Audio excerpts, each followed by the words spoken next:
I should, while I'm running out, I should call back and say no time or something like that. In the next room over, you see a corpse on the floor, his face eaten by his clothing. He appears to have been a servant. Quickly, champion. He grows stronger the more he feeds, says Egra. Apparently, Egra thinks the monster is a male. I don't know why is that a thing of concern. Following the monster proves to be a simple thing. The bloody smears from his tentacles leave a clear trail. Yeah, this is definitely the carrion monster from the game Carrion. The bloody smears from his tentacles leave a clear trail. You head down the next hallway around the corner. The blood prints smear up on the wall as though this thing was crawling on the wall, sometimes on the ceiling. What is this thing? You say, keeping the tip of your spear out as you run. Hog spawn, says Egra with excitement. His father was a fool to send his son to this world. Smite him, then you say. Smite him then, you say. I doubt your father's illusions and tricks will work on a sack of slithering evil without eyes. You smote the tentacle beast in the moat and the demon when she kissed me. My father does not prefer to use that power, says Egra. He is no war god. I don't care what his preference is, you say angrily. This is Thog we're dealing with. Kalak was afraid to lift a finger against him. We will slay him, but not too swiftly. His spirit is not completely committed to this world. However, we cannot allow him to live for too long, lest he becomes too powerful. Best we distract and wound him. You're not sure what Egra is going on about. She had wanted you to kill it immediately earlier. Now she seems to want to toy with it. However, if she's going to force you to go after this thing, you won't be holding back. Sometimes I feel like Egra is just the author personified. Yeah, the author is essentially Egra, and that's why this is one way he found. Like he must have heard the criticism on the first game, but this game is a bit too linear, so he's like, you know what, how do I make this linear without it appearing to be yes, I'll just add myself as a female in the fucking game and just force the character to go here and there. But okay, you do you, Sam. You're not sure what Egra is? Yeah, we'll read all this. However, if she's going to force you to go after this thing, you won't be holding back. Freshly birthed from a noble woman, it ate the face of a high priest. You can only imagine what evil this monster is capable of. Why do I care? I'm a rogue. If I was like a paladin knight or something, it's understandable that we would be like, oh, such evil cannot exist. But we are just a fucking rogue. We shouldn't give a shit about this. We should be stealing from the fucking castle and just leaving. Before you can ask Egra about her questionable strategy, you're distracted by the sight of tentacles in a shattered window about 30 meters ahead. He's getting away, shouts Egra. He urges you forward, making you stumble a step. You use your spear for a third leg to steady yourself. When you reach the shattered window overlooking the city, the setting sun beyond, you notice a grey goo on the jagged glass around the rim. Perhaps the beast was cut. You peer out of the window, see the thing, Thog spawn as Egra called him, crawling down the side of the wall. The moat is below him, perhaps 2 stories. The window you're looking through is pretty large. You could easily jump through if you want. You could also lean far out, take a shot with your bow. You can cast a slippery spell on the wall and make it fall. Finally, you can transform into another animal or monster, fight it in your new form. What do you do? The question is how good. Leaping after the monster is stupid. We'll just fall into the moat or fall on the ground and die.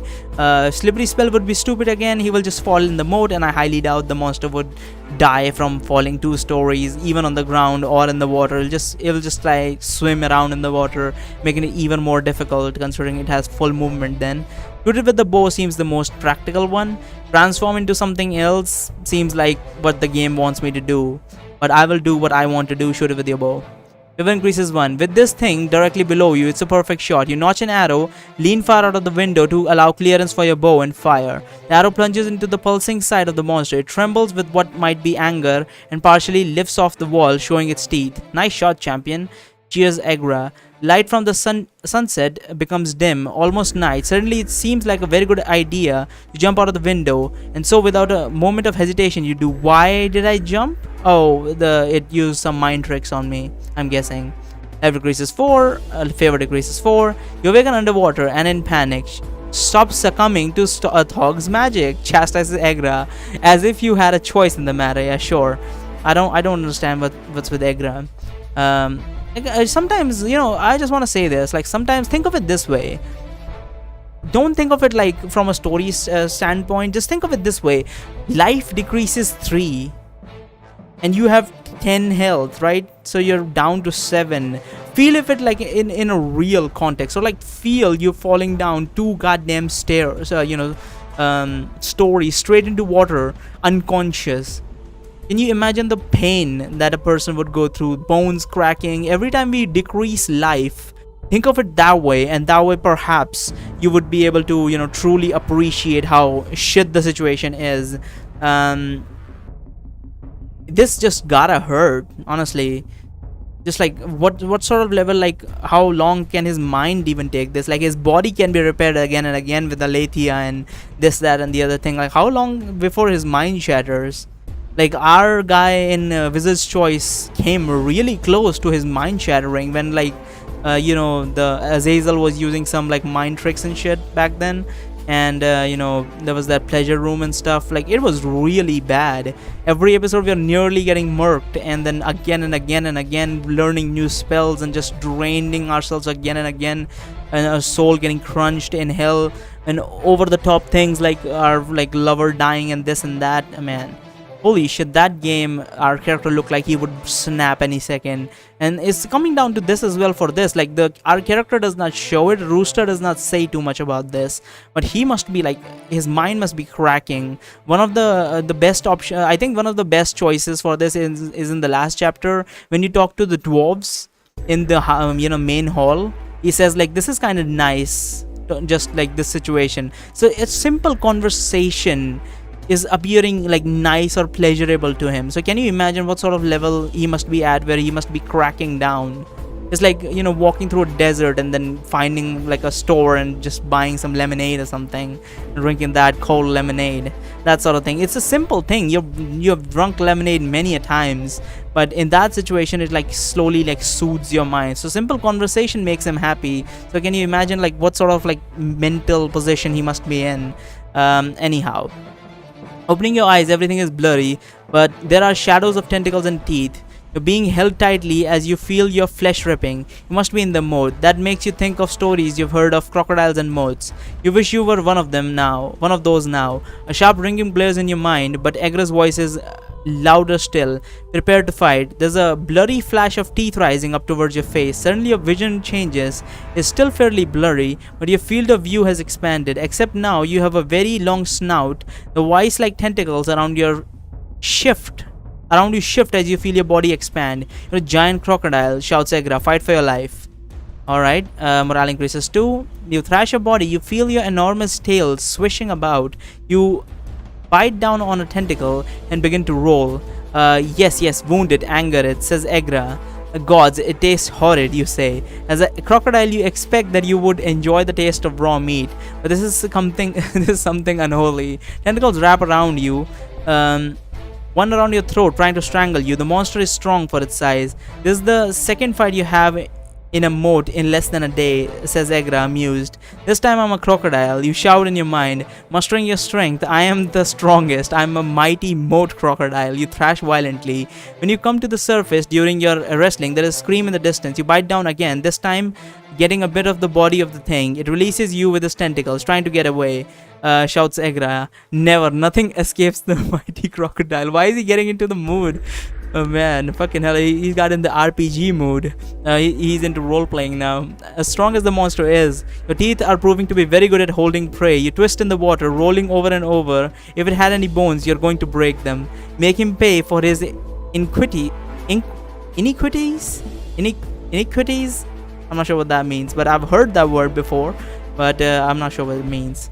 His like bad behavior, I don't know. We'll see. Cheers, Egra. Suddenly numbness hits your body along with a feeling of absolute doom. Suck in the water and die. Nothing is worth living for. What? What happened? Suck in the water, die. Nothing is worth living for. That must be Thog using his mind shit. And then the heavy emptiness is gone, and you're on the surface, a man again, coughing out water. You sputter. You were supposed to protect me from the dark magic, you say to Egra in your mind. He was fighting for his life. You frightened and wounded him, yet did not kill him. Perfect. You take a deep breath. Oh, she purposefully did not protect our mind. You take a deep breath, grab the side of the bank, and lift yourself out. You lay on the cobblestone street. Am I naked? Cobblestone street, panting. I want to kill him, you wheeze. Why in the nine hells would I not want to kill him? Get up. Do not let it out of your sight, shouts Egra.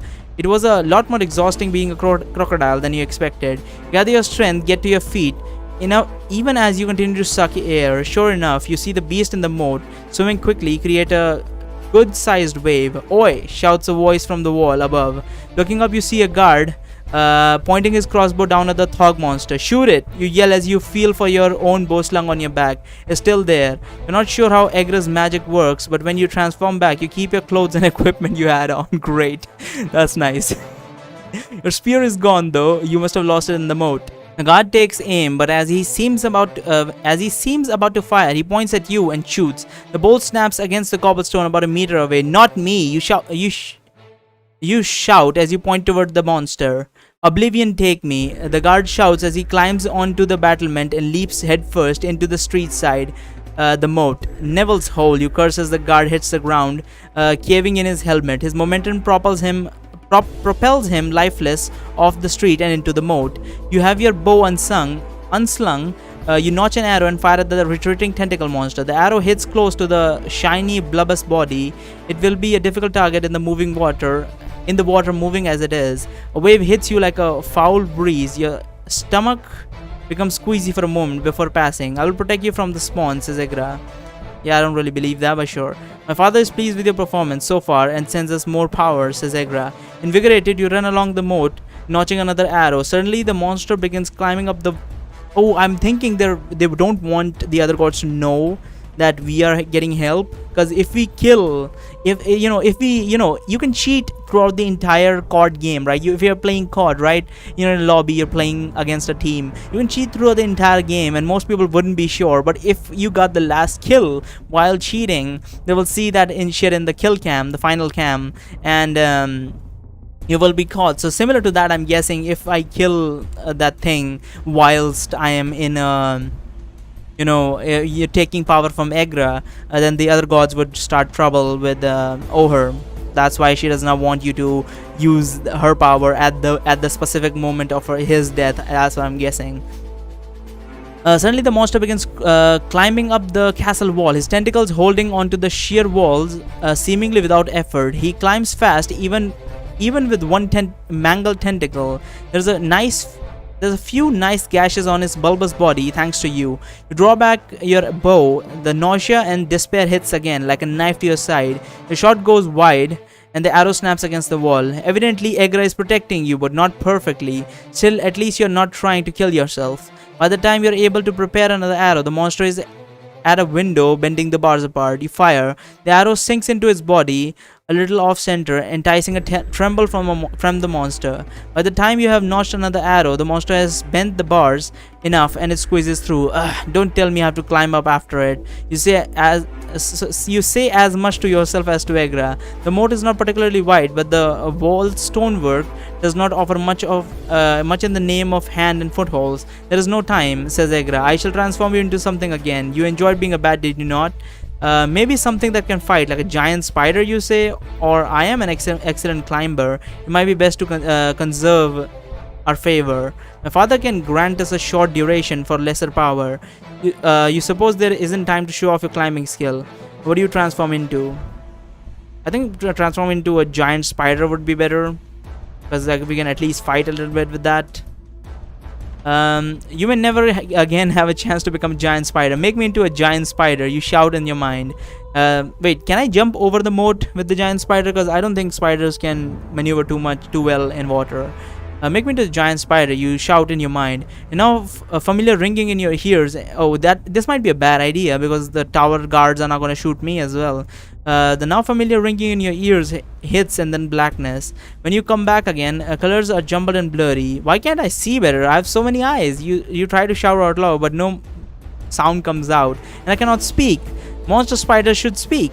You learned much today, champion, says Egra. Now catch up with the Thogian scum. Unused to all these legs, you jerk forward to the side but quickly adjust. You plunge into the moat and now you're having to swim. Luckily your body is somewhat buoyant, and so with some mad scrambling of your many legs, that must look so creepy to anyone standing nearby.